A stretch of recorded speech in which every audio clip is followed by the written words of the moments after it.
ভারত সম্ভবত বিশ্বের একমাত্র দেশ যার সঙ্গে প্রতিবেশী কোনো দেশের সম্পর্কই ভালো না। চীন ও পাকিস্তান তাদের পুরনো শত্রু। বাংলাদেশের সঙ্গে চলছে শীতল সম্পর্ক। নেপাল, শ্রীলঙ্কা কিংবা মালদ্বীপের মতো দেশেও ভারত বিরোধী মনোভাব বাড়ছে। ভারতের সঙ্গে তাদের 9টি প্রতিবেশী দেশের সম্পর্ক কেন ও কিভাবে তলানিতে নেমেছে সে ব্যাপারে জেনে নিন। 2014 সালে ক্ষমতায় বসেই নরেন্দ্র মোদী বলেছিলেন নেইবারহুড ফার্স্ট, অর্থাৎ প্রতিবেশী দেশগুলোর সঙ্গে সম্পর্কের উন্নয়ন করাই তার মূল নীতি। কিন্তু হয়েছে এর ঠিক উল্টো।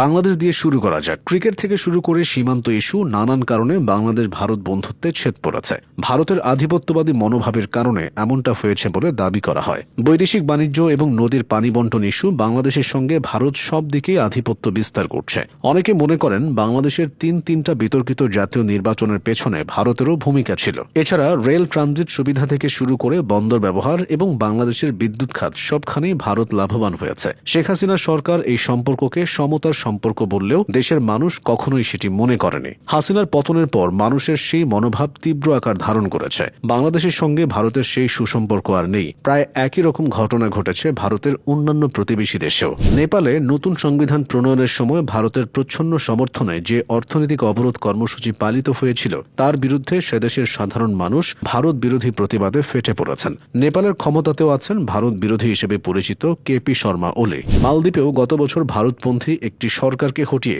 নির্বাচনের মাধ্যমে ক্ষমতায় এসেছেন মোহাম্মদ মুইজ্জু, যিনি প্রেসিডেন্ট হওয়ার পরই তার দেশ থেকে সব ভারতীয় সেনাকে সরিয়ে নেওয়ার দাবি জানিয়েছেন। তার দলের ইন্ডিয়া আউট ক্যাম্পেইন মালদ্বীপে ভালো সাড়া ফেলেছে। ভারতকে ছেড়ে প্রেসিডেন্ট মুইজ্জু চীনের দিকে ঝুঁকছেন কোনো রাগঢাক না করেই। শ্রীলঙ্কার পরিস্থিতিও ভারতের অনুকূলে নয়। 2022 সালে শ্রীলঙ্কার অর্থনৈতিক অবস্থা খারাপ হওয়ার পর ভারত দেশটিকে সহায়তা করেছিল, কিন্তু এরপরই তাদের আসল রূপ বের হয়ে আসে। প্রভাব খাটিয়ে তারা শ্রীলঙ্কায় চীনের একটি নবায়নযোগ্য জ্বালানি প্রজেক্ট আটকে দেয়। পাশাপাশি নিরাপত্তার দোহাই দিয়ে শ্রীলঙ্কায় চীনের জাহাজ ভিড়তে দেওয়ার ব্যাপারেও আপত্তি জানায়। এতে দুদেশের মধ্যে সম্পর্ক খারাপ হয়। এরপর মোদী সরকার গত নির্বাচনের আগে শ্রীলঙ্কার কাচাতীভ দ্বীপকে নিজেদের দাবি করলে এই সম্পর্কের আরও অবনতি ঘটে।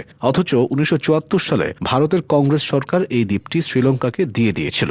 সামরিক, বৈদেশিক বা অর্থনৈতিক প্রায় সব ক্ষেত্রেই আরেক প্রতিবেশী দেশ ভুটান ভারতের উপর নির্ভরশীল। অথচ তারাও চীনের সঙ্গে আলাদাভাবে সীমান্ত আলোচনা শুরু করেছে। কূটনৈতিক সম্পর্ক স্থাপনে তারা চীনের প্রস্তাবকে সরাসরি নাকচ করে দেয়নি। এছাড়া আফগানিস্তান ও মিয়ানমারে যারা এখন ক্ষমতায় তাদের সঙ্গেও ভারতের সম্পর্ক ভালো, এ কথা জোর দিয়ে বলা যায় না।